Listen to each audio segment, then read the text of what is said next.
Oh God, it's so exciting. Happy Hail Bob Day. It is a happy Hail Bob Day. Hello, the Curse of Dam. It's the best finishing score we've seen at 5-star level. That was our elo coming into the competition. Eventing manager is back. Best show that we have, Alphabetti Spaghetti. Looking forward to seeing quality horses. Still a great day for Ireland. Thank you very much for coming on the show. I mean, you're a bit of an eventing geek just like us. And it's time to get on with the show. Hello, listeners. Welcome to the second Hold Box Red Mill special.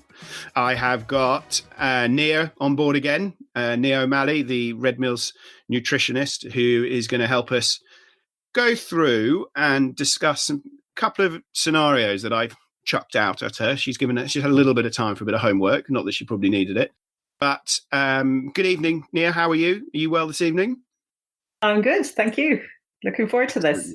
Very good. Well, hopefully I won't trip you up too much. I'm sure you'll be far, far too well prepared. I thought I'd hit you first with a little example scenario with, the concept of hot horses. So, with our eventers, a lot of thoroughbreds out there, a lot of horses with more and more thoroughbred blood, as the modern breeding is. Sam loves his thoroughbreds. But, I would see on the ground, a lot of people have their concerns with these horses being a bit too hot, a bit too sprightly, a bit too naughty. And I therefore see a lot of the time, a lot of these horses are ending up being almost underfed or not, sort of maybe not fed appropriately because of the concerns about having them, in inverted commas, too hot. So for starters, can you try and, heating and hotness is something that's a bit of a colloquial term. What does that actually mean to you as a nutritionist?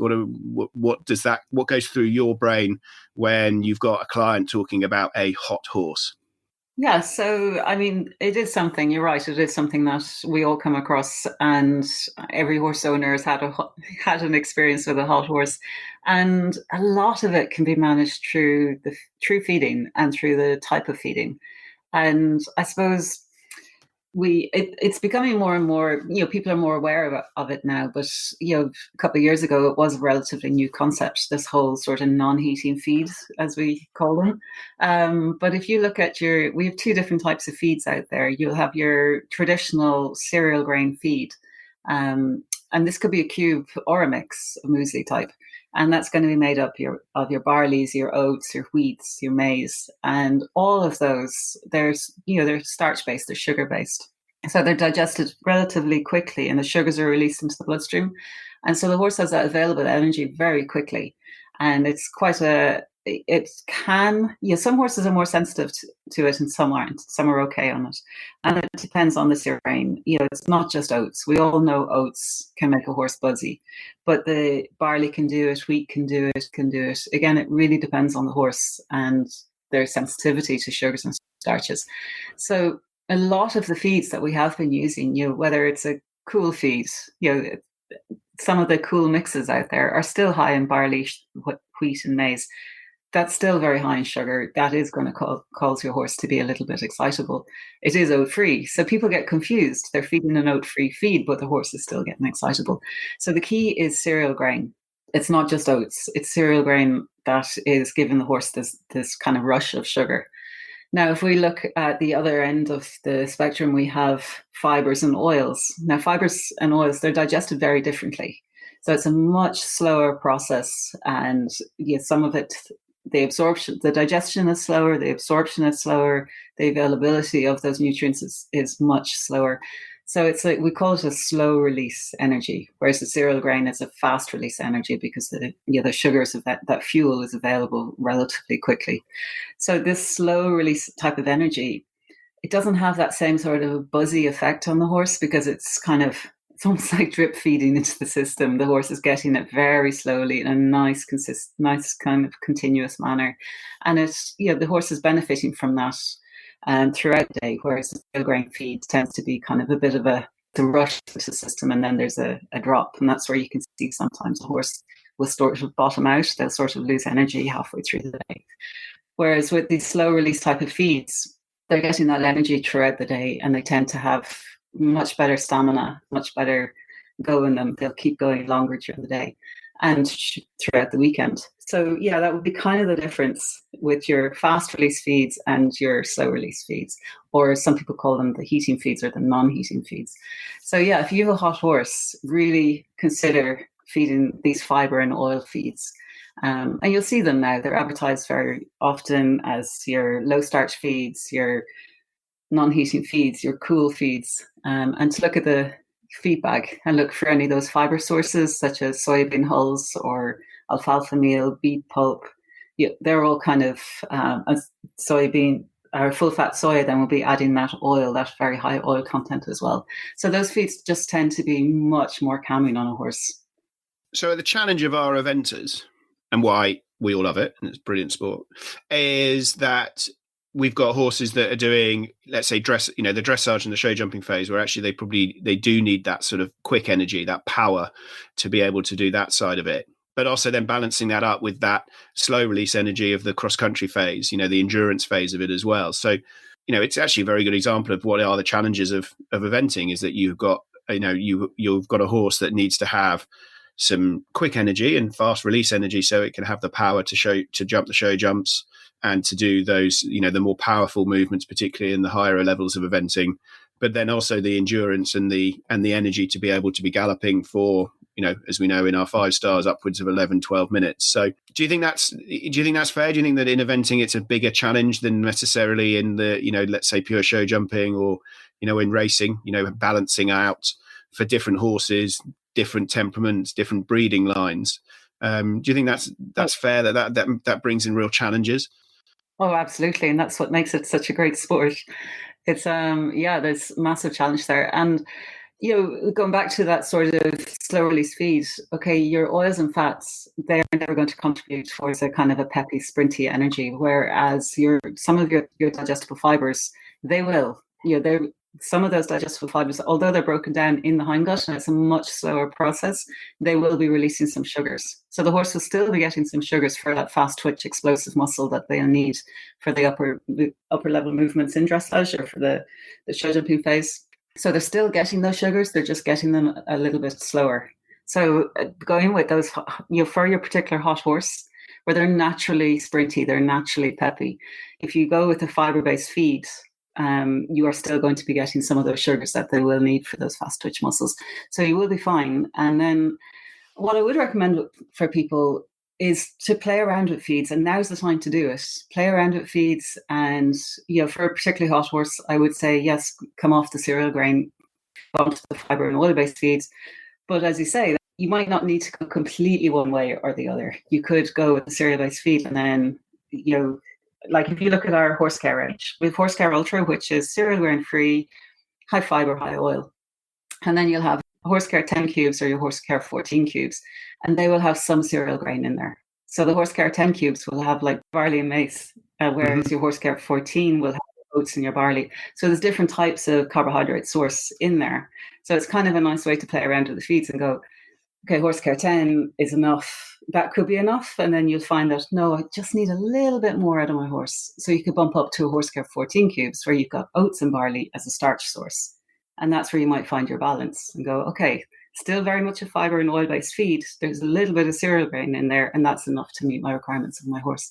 So I think playing around with feeds, finding out what suits your horse, because with your disciplines there, you're looking for your stamina for your cross-country phase, you're looking for your pep for your show jumping and your upper level dressage. So yeah, it's a fine balance.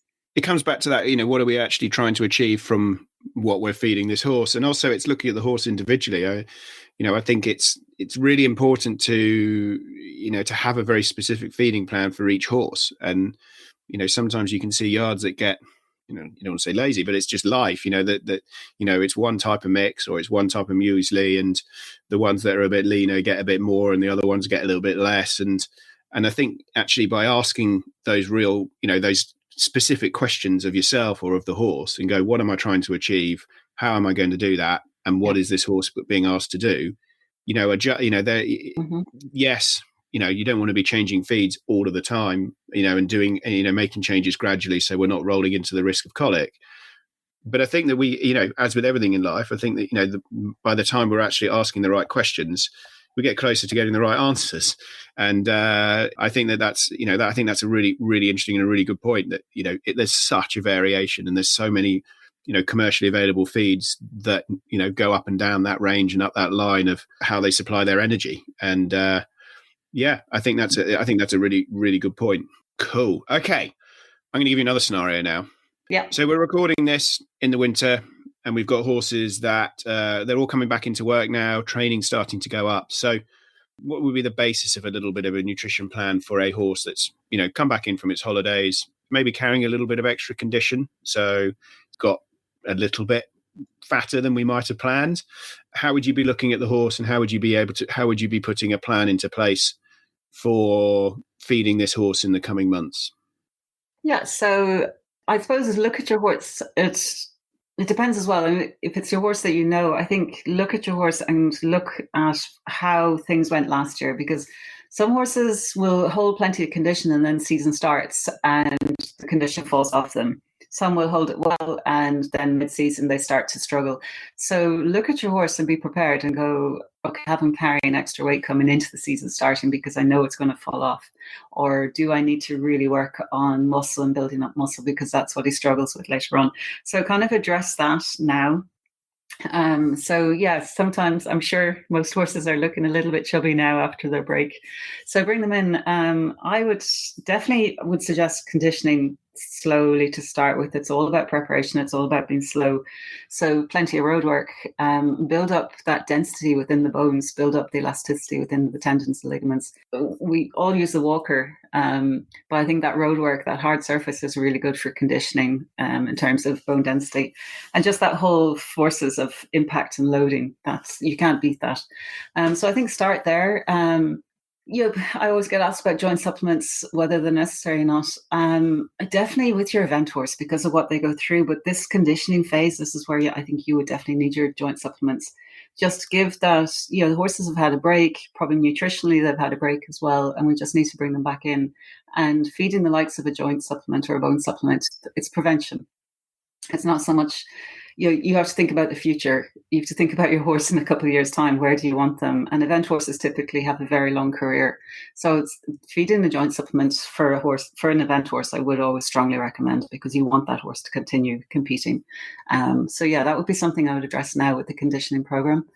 In terms of weight, I think once the work starts, the weight will be addressed. It's easy to work off them. And then I think just in terms of muscle and top line, they probably don't need a huge amount of feed. So this is where I like to feed balancers. So if you find you're not feeding a lot of feed, for the likes of your event horse where, okay, I've had a break during the winter, but they're not necessarily off because the season's just around the corner again. So we want to keep them in ship shape. So I'd always recommend feeding a balancer throughout the winter months. It could be like 750 grams. And this will just ensure that they're meeting the basic requirements for their minerals, their vitamins, their amino acids. Our balancer then would have some joint supplements in there, some muscle gut aids, antacids. So it's kind of nice. It just keeps the horse ticking over, keeps him healthy during the winter months. And then whatever hard feed you're giving is just topping him up in terms of his calories. And you'll just find that your horse will come back into work looking and feeling and just looking so much better. And where do things like chaff come into that? Where is that something that you'd be looking at also adding in with your balancer? That sort of fiber side of it. And another question as well, which we'll just go on to. I think we haven't touched on it either in the first episode or on this one. The importance of good forage as well. I think that's probably undervalued. What are your thoughts on that? Glad you brought it up. It's usually the first thing I talk about.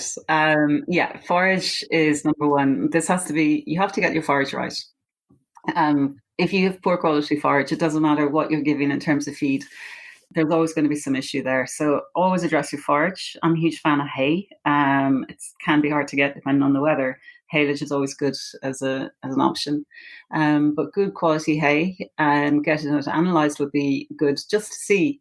If it's hay that you're getting from different suppliers, it's always going to vary. But if it's your own hay especially, or if it's hay that you get every year from the same farmer, absolutely I would get it analysed. it gives, and especially if it's cut off your own farm, I think that's crucial then, because if there is a deficiency, it'll highlight to you that there's a deficiency on your farm that you need to address, because the horse is not getting a chance to make up that difference with grazing because it's deficient in your land. So forage would be key. Plenty of it. I think we probably don't feed enough forage, but plenty of it. If your horse tends to gorge in it, maybe limit it then through the likes of a hay net or some of these slow feeders. But definitely that should be number one part of your feeding program. Chaff, I'm glad you brought that up too. I add chaff to everything, and I recommend it with every single feed or every single diet plan that I suggest. So chaff, just the bulky, I find it has a nutritional benefit and a digestive benefit. Nutritionally, depending on the chaff you use, you're going to be getting in your vitamin E, your magnesium, you're going to be getting in your calcium, some of your proteins, some of your amino acids. But digestively, I find the horse, it's so bulky that they have to eat slower. It slows them down, especially for the horses that bolt or rush their feed. It actually slows them down. You can just see a horse just starts to take his time eating. So they have to chew more. So you're getting a lot more saliva production. I'm going to step in there because I know our next episode is going to be talking a little bit more about things such as stomach ulcers or hindgut conditions. And I think we're going to talk a little bit more about chaff there. And I could just hear you talking about some of the things which I think are going to be pretty key elements to that discussion. Yeah. But I would really echo those thoughts on the forage. And getting it analysed, like that people would think that sounds expensive. It really isn't. And again, with all of these things, knowledge is power. If you've got that information of what the quality of the forage, and it doesn't necessarily mean you've got to send it back to your forage, the person who sold it to you, but it gives you information to be able to know, what if I'm a little bit low on my calcium levels? I can work out a way of supplementing that. I'm a little bit low on these other minerals. I can look at supplementing that. I know my energy is lower than in previous years. I'm going to take that into account with my feeding regime.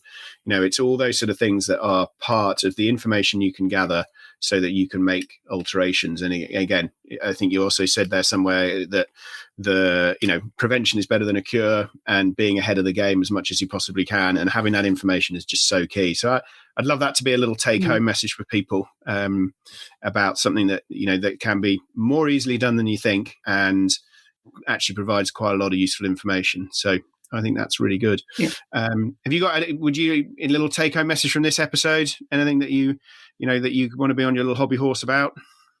No, just I think the balancer would be a key one. And it was something I kind of overlooked in the first episode there, but during the winter season, we cut back on their feed. They tend to be very much on a forage-based diet, and meeting their mineral, vitamin and amino acid requirements would be important during the winter months.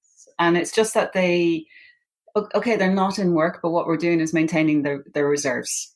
We're keeping the reserves topped up. So when they do go into work, they have everything they need. And it's not that they're playing catch up because they've used up those reserves during the winter. So they're playing catch up. The season has started. Their demands are higher. They're still in catch up phase. So that would be, I think, key message would be to continue feeding a balancer during the winter months. Lovely.